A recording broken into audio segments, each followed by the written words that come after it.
Hello, everyone. Thank you guys for joining us today. I'm so excited to have an exclusive Earth Day conversation with Arpit here from DataBeats.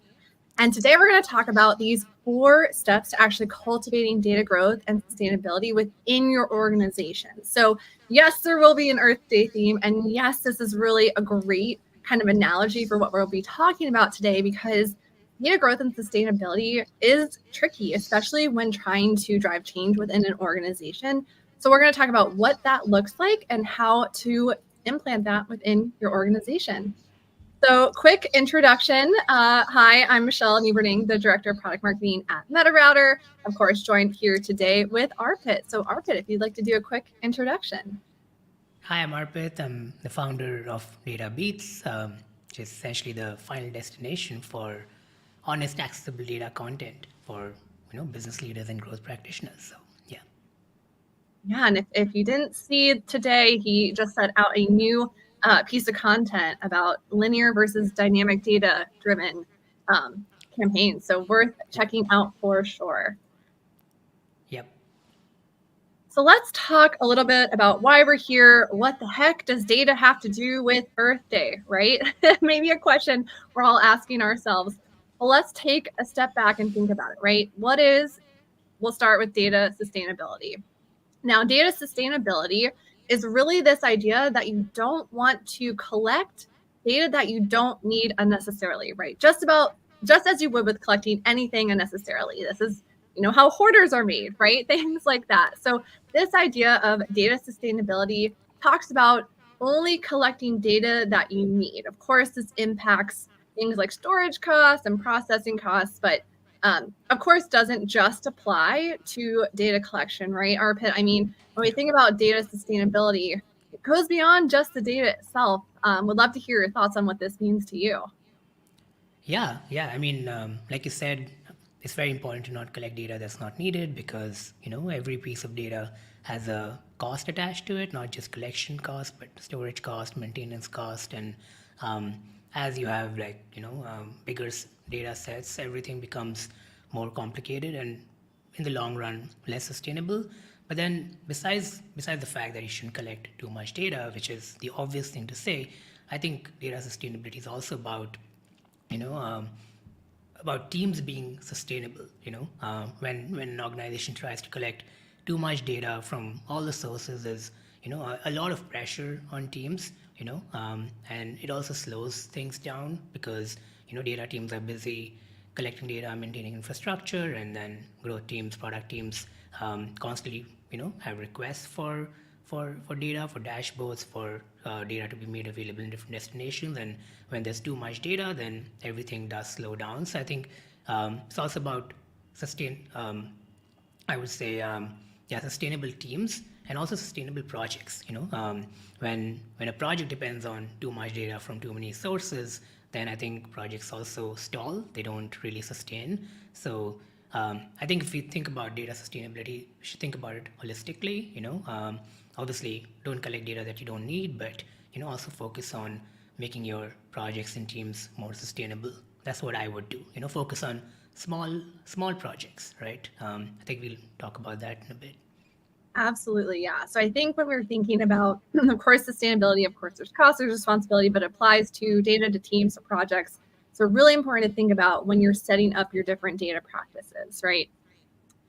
So one other thing to think about, Yeah. this was something that originally I didn't know so much about until recently, is actually you can choose greener, like truly greener data centers that are marked as low CO2 or even carbon free.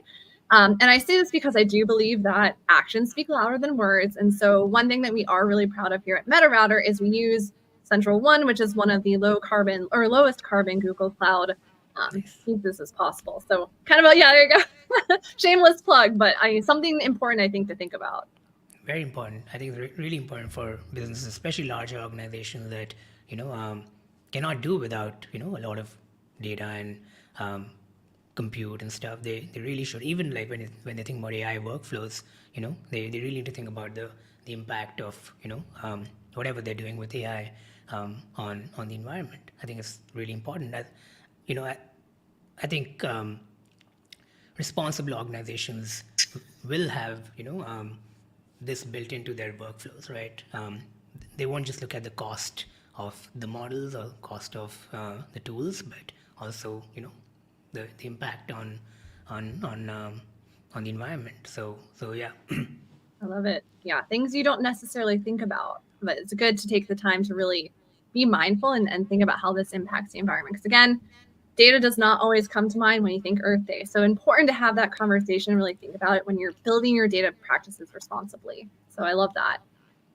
So what are we going to talk about today, right? So we have these key 4 steps to growth. So we are going to talk about number 1, Yep. understanding the soil. What does that look like? What does your current foundation look like? What are the things you need to consider that's under the ground within that soil? What are those layers to think about so that you can even build a thriving data garden, right? Then number 2 is selecting the right seeds. There are so many things you can plant when planting the garden, right? Tomatoes, cucumbers, lettuce, whatever it might be. But if you don't select the right seeds within that soil, within the soil that you have, it's not going to grow. It's not going to work. So we need to talk about what that selection process looks like to choose the right use cases, the right data things that actually will grow within the foundation that you have. And Yep. then 3 is planting those seeds, actually implementing those data workflows. And then, of course, tending to the garden. We know that this is not a one and done kind of situation. You have to grow and cultivate it over time. So, what does that look like? And how can you weed out literally the poor ROI workflows to make sure that you're keenly focused on activities that are driving change, but also producing ROI, which we know is incredibly important to all of our organizations. So, let's jump right Absolutely. into it. Oh, yeah. So number 1, understanding the soil. What is below that beautiful greenery that you may be planting within your organization, right? So here are some key components to consider in terms of what the foundation looks like, and 2, what you should be considering now. Of course, this varies based on organization. But Arpit, I'd love to hear from you. Kind of what are the key things within this foundation that companies need to think about? Yeah. So basically, every company, irrespective of the size or the stage of data maturity, has to think about the foundation, right? If you're building a house, no matter how big a house or how small a house, you need a strong foundation, right? Also because as an organization, if you're successful, your needs will expand. You'll need more data. So it's really important to have a strong foundation, and that's like common across the board. Um, Once you have the foundation, you can start building, pieces of bringing pieces of infrastructure, right? Depending on your use cases. And as an early organization, you can think of these layers as thick and thin layers, right? So the foundation has to be strong, and then on top of that, the infrastructure can be thin if you're an early stage company, or if you're a mature organization, you need a lot of different tools, a lot of infrastructure. Then of course you need to sort of have a thick layer of infrastructure there. And then of course there's process and compliance. Those things are, again, every organization has to have processes to make data useful and actionable. Privacy and compliance are really important, but once again, if you're not collecting a lot of data from a lot of different sources, then you have to worry less about compliance. But again, if you're a more mature organization, collecting data from lots of different sources and then also sending the data to lots of destinations where the data is being used, right? Like external tools used for sales, marketing, advertising, whatever, then it's really important to think about the entire compliance workflow, right? It's not just enough to sort of have data stored in your data warehouse and just manage it centrally. You also have to make sure that if someone wants to be forgotten, right, they want the data to be deleted, you can't just delete it from your own systems. You have to make sure the data is also deleted from the external systems where you're sending the data. And even today, like most organizations will end up sending customer data to like dozens or hundreds of tools, right? Oh yeah. Dozens at the bare minimum, right? So enforcing those things becomes really important for large organizations. But again, you have to think of it in terms of thickness, right? If you're if you're just getting started with your data workflows, you're in a good position to sort of have like set up the right processes to make sure that compliance is taken care of as you sort of scale. And finally, collaboration, cross team collaboration is something. I mean, it's table stakes, right? Data teams are, it's their job to make data available to product teams and growth teams and marketing teams, right? But product marketing growth teams or data adjacent teams, they're the ones who really need to put the data to use, right? So I think, and of course, the engineering team is often the team that's producing the data, especially from your internal data sources, first party sources. So cross team collaboration where there's a good process for data to be made available from the right sources, sent to the right destinations. It's really important.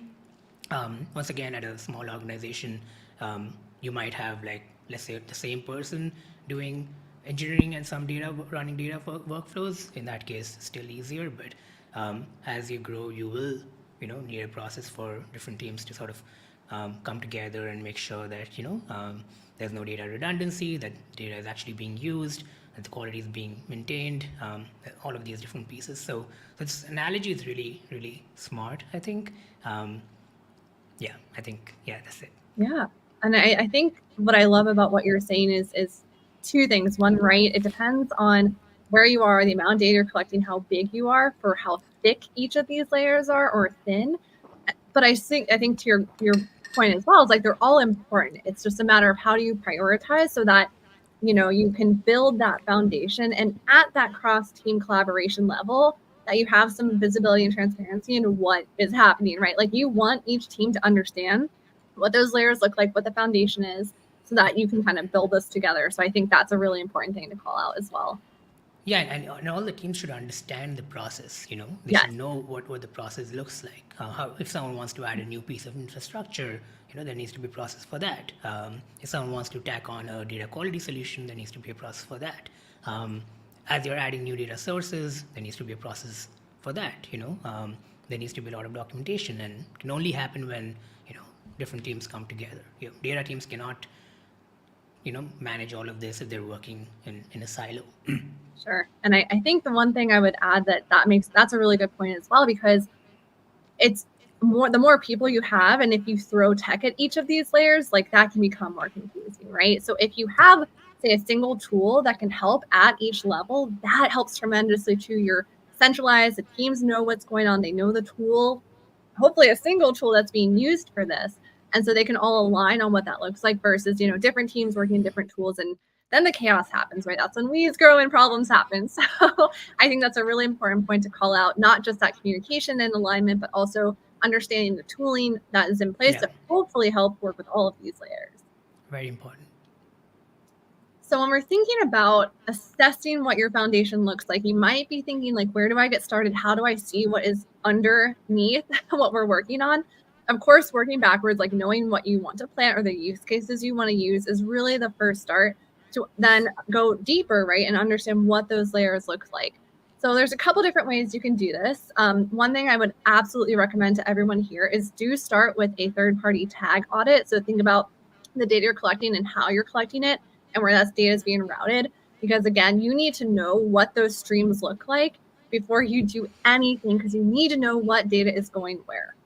So I Yeah, would say that's number one. Then these three absolutely. pieces here, you kind of layer onto that, right? Like you have to focus on quality, you have to focus on accuracy, and of course, the craziness happening in the like data privacy and regulatory environment is nuts.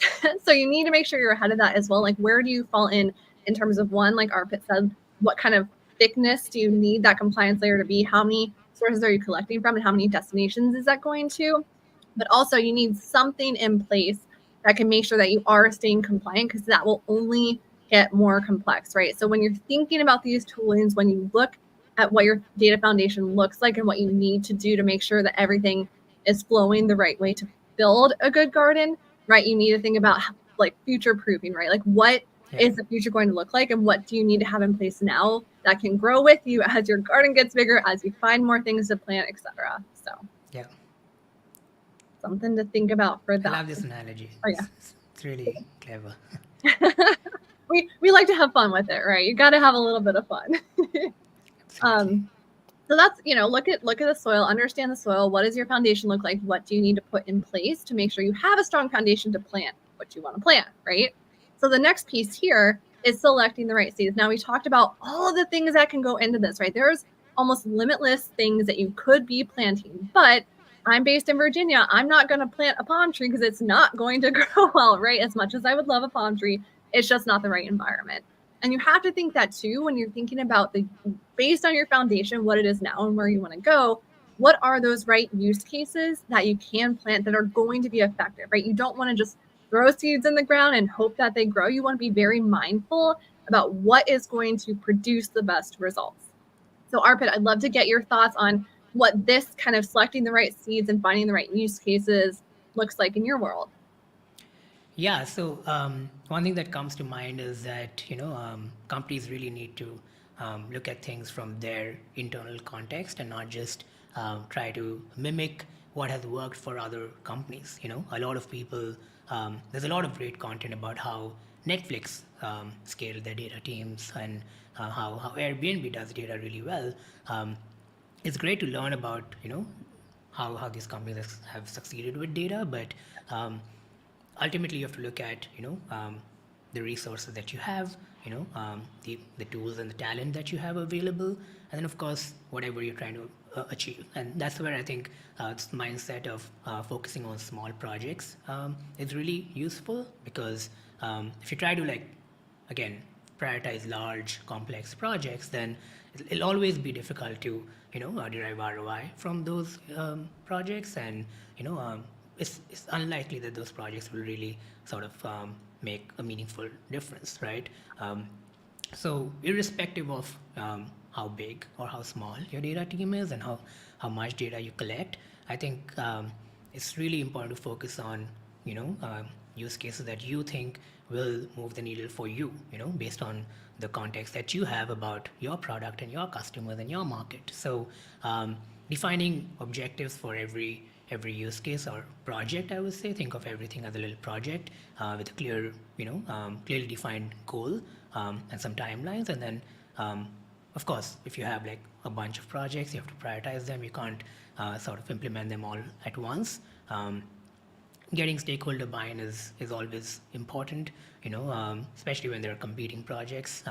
Can be challenging, but ultimately, you have to look at how much investment goes into each of these projects, and how easy or difficult it is to really prove the ROI, right? Sometimes with certain projects, it may not be very easy to sort of measure the outcome, whereas with other projects, it might be more straightforward. So I would always, prioritize projects where, the outcome can be easily measured, right? Because ultimately, the goal is to drive growth, whether that's more revenue, happy customers, whatever it is, right? All the above.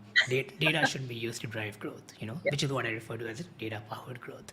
Um, and yeah, and then once you have a plan, I mean, there needs to be someone who sort of manages these projects so that as one project is sort of running and you can see whether it's working or not working, you can like move on to the next project. You don't have to just run one project at a time.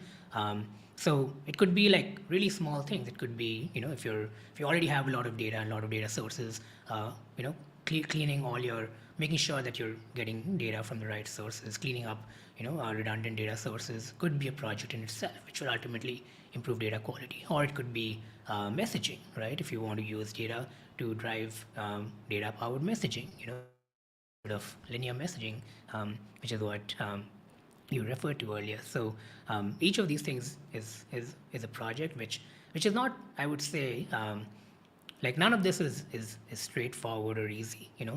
All of it takes time, and again, depending on your organizational complexity, you could probably, in some cases, you might need data from many different sources just to execute a project. So it's really important to like just plan everything properly, make sure that you have the right context, make sure that you have an implementation plan, even before you procure Yeah. specific tools, right? So yeah, like in one of my past roles, like we wanted to do a bunch of things, but um, we made sure that whatever we do, we have like an implementation plan which was broken into phases, so that as soon as we procure whatever tools we were sort of buying, we would start using them. We wouldn't like most organizations also spend a lot of time between procurement and execution, because the planning begins after a tool is procured, which is a problem.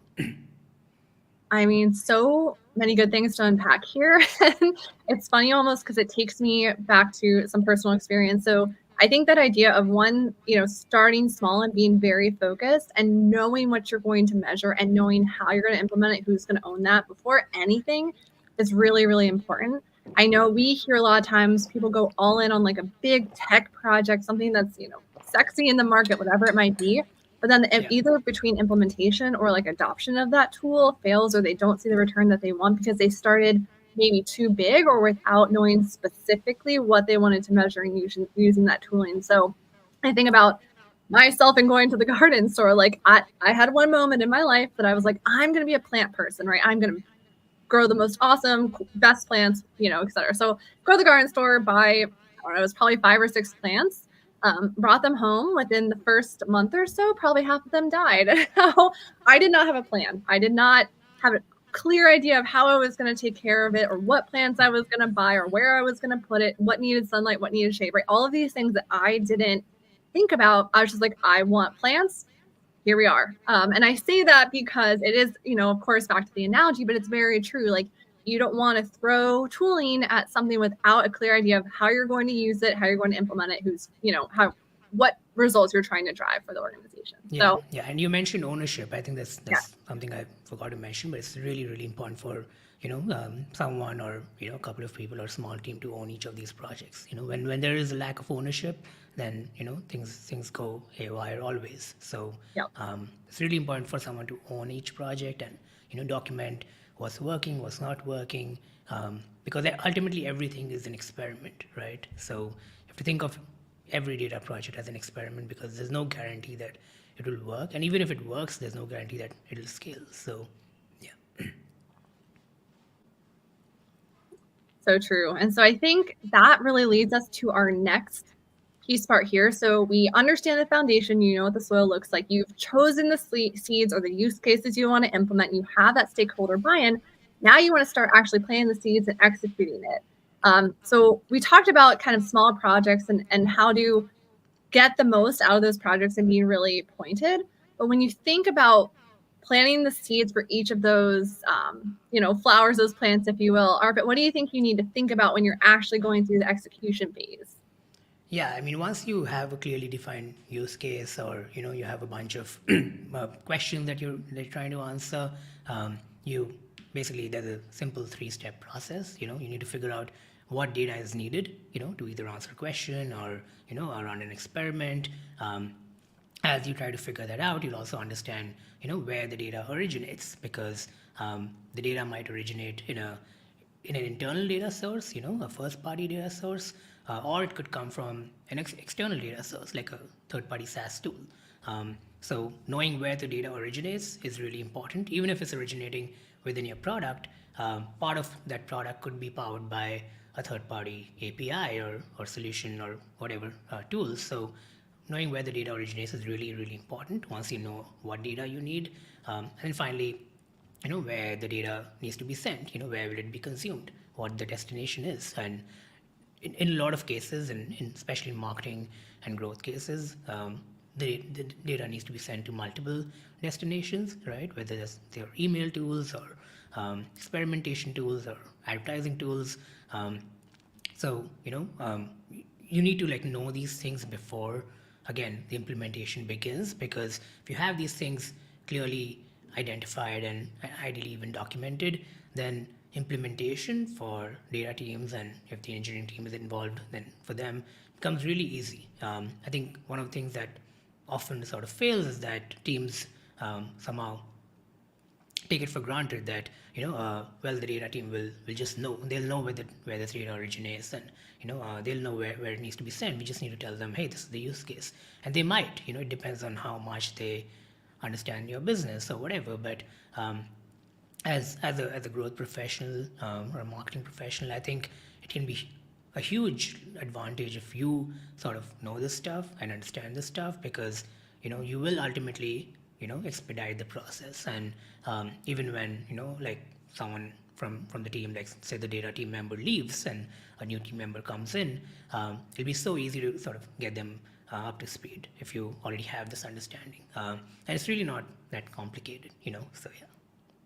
And I think one thing that when we were talking a little bit earlier, the idea of when you're talking about like planting the seeds, and again being very like focused on what your goal is with this. I mean, we talk about that a lot. I think one of the examples that you had mentioned that I thought was really powerful is this idea, I don't know, kind of a trend generally of moving from like a legacy platform to a modern tool, right? And like what does that mean? And I think sometimes we see that organizations will move to that modern tool without a clear idea of why, right? Or what are they trying to achieve by implementing that?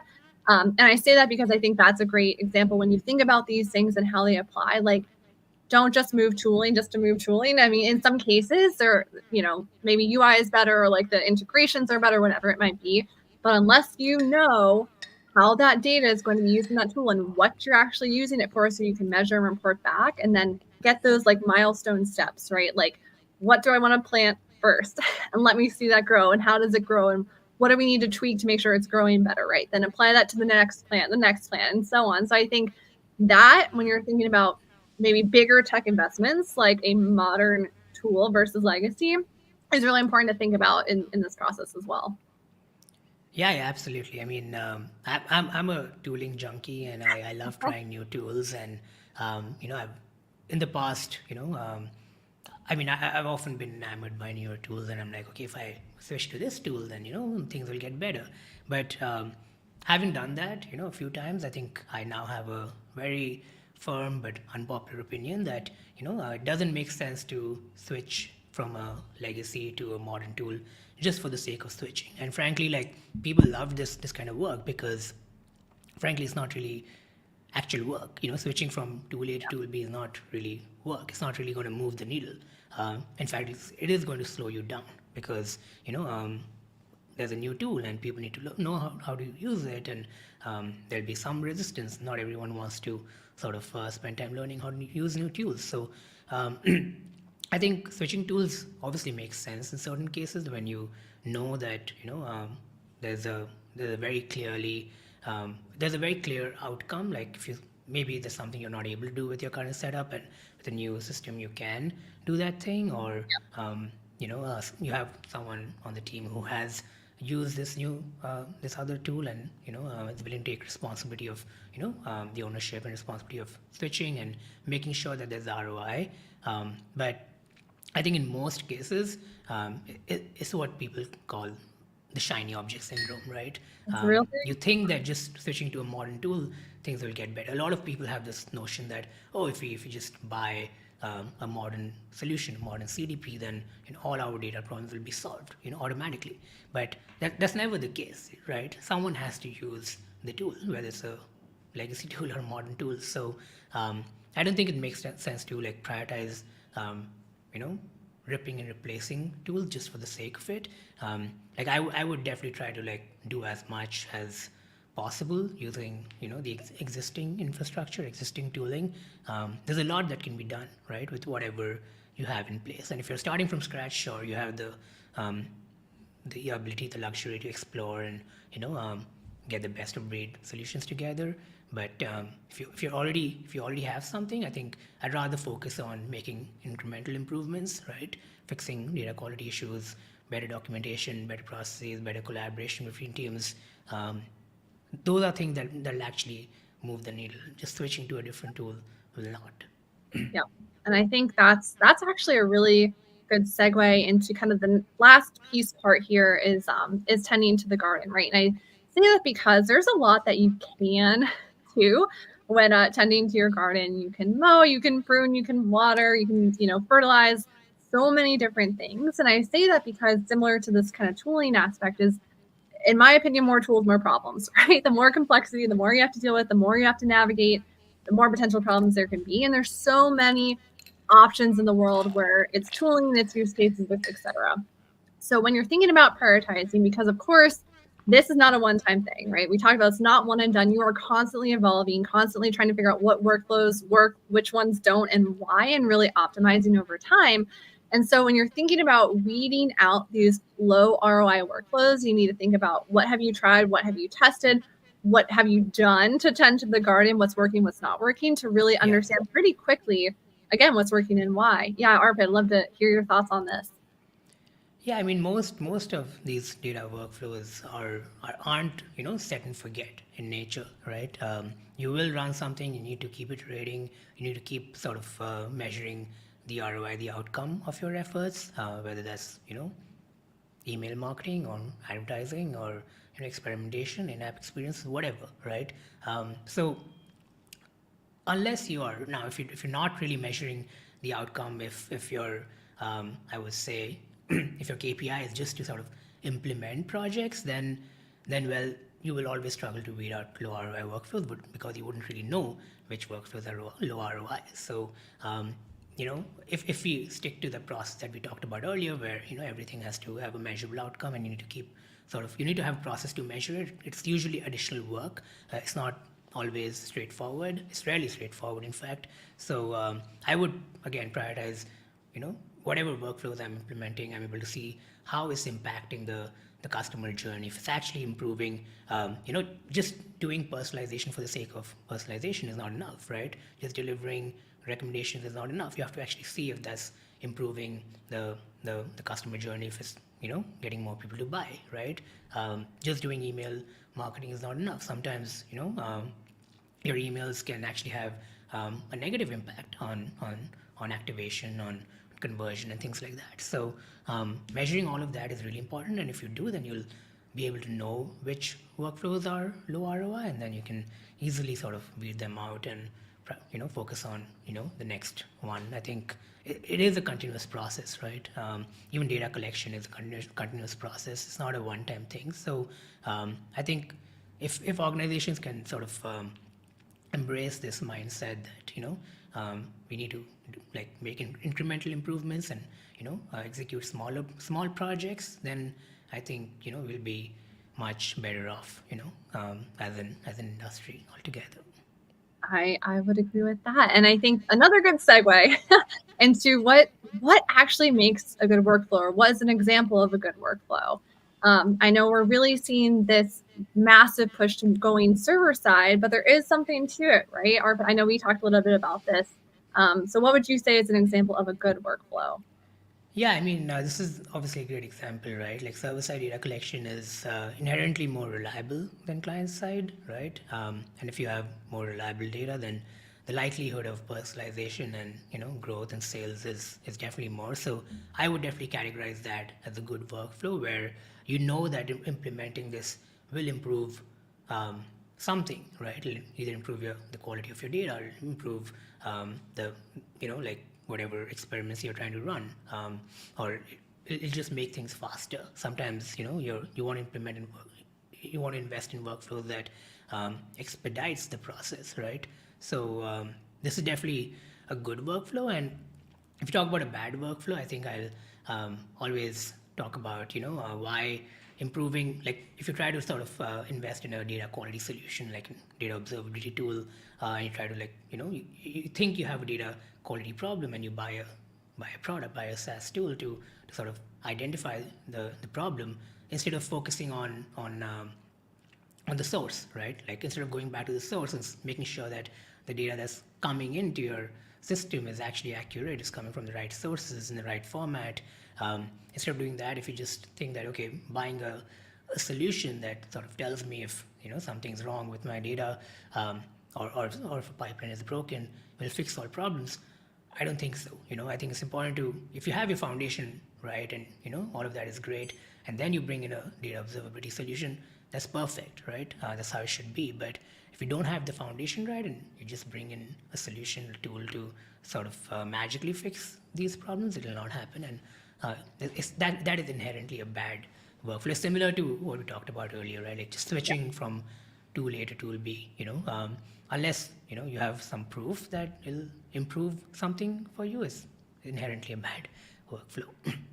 And I think that's a good way to think about it. And I think back to your point of shiny object syndrome, that's a really good way to kind of overcome it. Like what does that solution look like? And even within the good workflow, what truly are you trying to solve, right? Is it conversions? Is it personalization? Is it website Yeah, performance? Whatever it is. And really clearly understanding that, I think leads to a better workflow as well.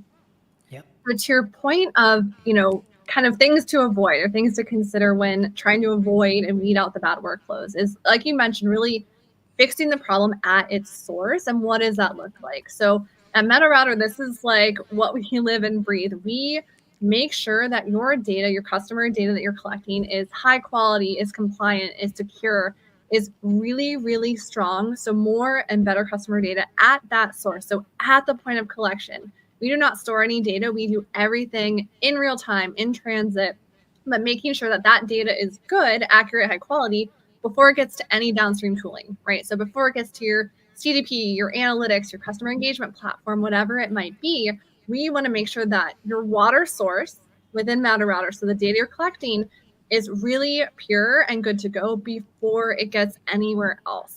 Your data warehouse, whatever it might be. So we really believe in making sure that that's good up front so that you're not having to clean up your water source at all of those different downstream vendors. Because what we see is by the time you're focused on cleaning them up in every different source, there inevitably is one source or maybe multiple where yeah, you're in triage because something happened.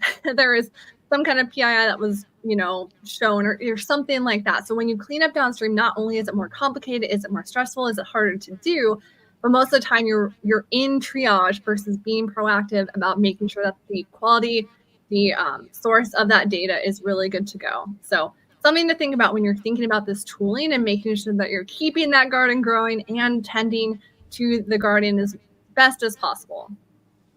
And with that, like we mentioned, the reason we collect data is to grow a business. So I am obsessed with this Arpit book that he's putting out of what that growth pyramid looks like. So Arpit would love to hear a couple thoughts on kind of how you thought about this and what our listeners need to think about when using data to grow. yeah. Thank you for including this. I mean, I created this model called the GDG pyramid because I was personally frustrated with this notion that if you have good tools, all your data problems will be solved. That is really like it couldn't be further from the truth. So I spent a lot of time thinking how I could sort of visualize in a simple sort of manner, so through a simple diagram, how an organization can go from like no data to growth, to sustainable, meaningful, measurable growth. So, and that's what the GDG pyramid is about, right? It always starts with context. Once you have some context, you'll have questions. As you have questions, you can start collaborating with your data and engineering teams to get clarity on your questions and use cases. Then, of course, it may or may not come up, but often you want to like think about the metrics that you want to focus on as you try to get answers to your questions. So it depends on your use case, but um, having a conversation about metrics sooner rather than later is always helpful. And then comes data collection, obviously. There's also the notion of data contracts, right? Which we can go into. When all of these things happen together, that's when you have like a good data foundation, right? So good data is essentially a robust data foundation, which we talked about, which has all of these different components, right? And once you have a foundation, there are two different distinct things that typically take place. You have event analytics, where you want to like understand how people are using your product, what's going on inside your product. So using event data, you can derive insights. But there's also data from a lot of different sources that is coming in, and in that case, you need to do some data modeling. Combination of these two activities lead to insights, and once you have insights, you'll usually have more questions, and this becomes like a circular process. But once you have insights, you can actually move up the pyramid towards growth by running experiments, by activating the data, and also by putting your insights into action, right? Like making decisions based on the insights you've derived. I think these are two distinct activities, and when all of these things happen together, then growth happens, right? As you also put your decisions into action and you run experiments, you'll derive more insights, right? So it's again a continuous process. I love it. I think that's such a good model to think about because, when you think about where to get started and you think about in that kind of context, it really helps visualize what you need to think about when going into this and really using Yeah, data in that strategic way because that's what we're using it for. That's why we collect it, right? So I think yeah. that's really, And the other thing is that not every component might be applicable to your organization, right? So yeah. and that's why it's a model. It's not like a set framework that you have to follow. You can like adapt this model. You can move things around, but this gives you like some sort of a map to follow, right? Instead of just going blind. Yeah, choose your own adventure, right? That's that's what we're going for here. Um, and I Exactly. know we're coming up at time, so I'll wrap up pretty quickly here. But I do want to emphasize the importance of making sure that that foundation is strong, that you're doing as much as you can when it comes to focusing on your data collection. And again, making sure that that is all good to go before your downstream systems, before you really get that garden Yep. growing. You need to make sure that your foundation is strong. And so we have amazing customers like Allegro that are doing this, that are thinking strategically, that are really understanding how to use data to grow. And we're seeing really great things from them. With that, I will open it up to any questions that you all may have. It looks like we might have one arpit. Let's see. What use What? cases would you Go ahead. recommend starting with for a sustainable strategy? I think it's a very. It depends on the context, but like if you're an early stage SaaS company, I would definitely focus on getting like nailing the onboarding, right, making sure users are getting activated, because that is something that you have to anyway do. It's a fundamental use case, right? And you have to get it right. If you don't, then you know anything that else that you do, you can like spend millions on marketing and bring in a lot of new users into your product. It won't be sustainable. So that is one example. With e-commerce, I think it's really important to make sure that like once someone becomes a customer, you treat them as a returning user and not just as someone who's new to your brand. So something that I highly recommend is getting to know your customers better, getting to know their preferences better. Just because they bought a product or browsed a product doesn't mean they're just interested in that product and they will, ultimately buy that product. So knowing why users are, coming to your doorstep, if someone's shopping for jewelry, not assuming that they're buying for themselves, right? So I recently, like, bought a piece of jewelry for my wife, and I started getting emails about new jewelry, and if only the brand sort of had a workflow in place where they could just ask me, who did you buy this product for, right? If they understood that I bought it for my partner, then they'd better be able to serve me with better personalization, better emails, and stuff like that. So it's very simple stuff. I think for B2C, understanding the needs and the preferences of your customers is really important, and not like making assumptions. And B2B, obviously making sure that users are able to derive value from your product, and data plays a big role here, instead of just assuming that every user is the same and they need to be shown the same set of like tooltips or deliver the same set of messages. It's really important to understand every user's needs, and deliver the right sort of message at the right time. I love that. Yeah, I think one thing maybe I would add on too, which really ties into that, is of course we know about the death of third-party cookies, right? So we're thinking about what other different kinds of data can we collect and like what can we do with that. Something we've seen a huge amount of success with and kind of a refocus on is behavioral data, right? Like web behavioral data. Like what are the actions, the activities that people are doing that you can then, like Arpit said, do that kind of like deeper personalization on it and think more strategically about why are they doing that, who are they buying for, what else might they be interested in. And I say that because behavioral data, I don't know, I feel like the unsung hero of the world right now, because again, like what I referenced earlier, actions speak louder than words. So when you see people engaging and clicking and whatever might be, and you have a plan and a measurable outcome for what you want to do with that behavioral data, when you're able to collect that faster in a better, more compliant way and then activate it, whether that's again in a CDP or maybe customer engagement tooling for the personalized Yeah. campaign or personalized journeys, whatever it might be. I think that is a really, really great place to start, because you're not having to ask customers for like PII. Like you're not having to push, what's your email, what's your first name, though that is important. Having that behavioral, data to go off of and activate really quickly is like a huge benefit, and thinking about where to start. Yeah. Say I that as mean, well. I don't think there's much one can do without behavioral data, Yes, as far as I am concerned. So that's definitely the first thing to sort of get right. I love it. And with that, I think we are at time. So thank you all for those of you that have joined us. If you have Thank you. any additional questions, please feel free to reach out. We would be happy to answer them, whether it's on LinkedIn, via email, Yeah. send us a direct note. We're here to help however we can. So with that, thank you all for joining. Arpit, you have been fantastic as usual, and I so appreciate you joining. Thank you. Thank you for having me, and thank you everyone for joining. Thanks so much.